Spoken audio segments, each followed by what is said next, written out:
কৰিলে আমি শান্তি হ'ম। আমাৰ প্ৰত্যেকজন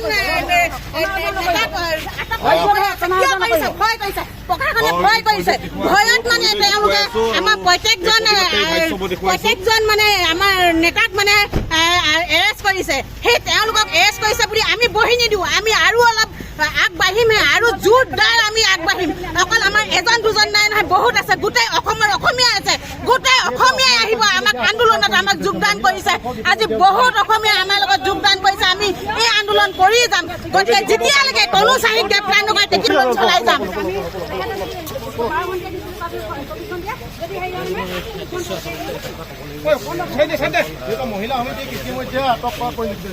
কি ক'ব?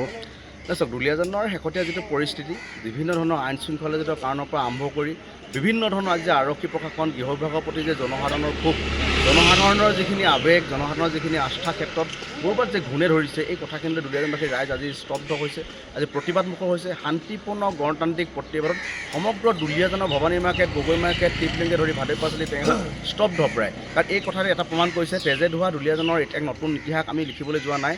এই তেজে ধোৱা দুলীয়াজানৰ শ্বহীদৰ তেজৰ ৰক্তাক্ত দুলীয়াজানৰ এই ইতিহাস পুনৰাবৃত্তি হৈছে। শান্তিপূৰ্ণ সম্পূৰ্ণ ব্যৱসায়িক প্ৰতিষ্ঠান জনগণে আজি দেখুৱাই দিলে দুলীয়াজানৰ প্ৰতিবাদৰ ভাষা কি, একত্ৰিত শক্তি কি, আৰু দুলীয়াজানৰ গণতান্ত্ৰিক ব্যৱস্থাটো কি। এই কথাৰে প্ৰমাণ কৰি দিছে। আহিবলগীয়া দিনবিলাকত আমি এই শান্তিপূৰ্ণ গণতান্ত্ৰিক প্ৰতিবাদী কাৰ্যত সকলোকে সহযোগিতা কৰাৰ কাৰণে আন্তৰিকভাৱে ধন্যবাদ জ্ঞাপন কৰিছোঁ। আটক কৰা হৈছে, কিন্তু ফিগাৰটো একদিন ঘূৰাই দিব গম পোৱা নাই, কিন্তু আটক কৰি থকা হৈছে। আপোনালোকে প্ৰতিবাদ কেৱল খেদা পঠোৱা হৈছে নেকি? প্ৰতিবাদ কেৱল খেদা পঠোৱা হৈছে নেকি?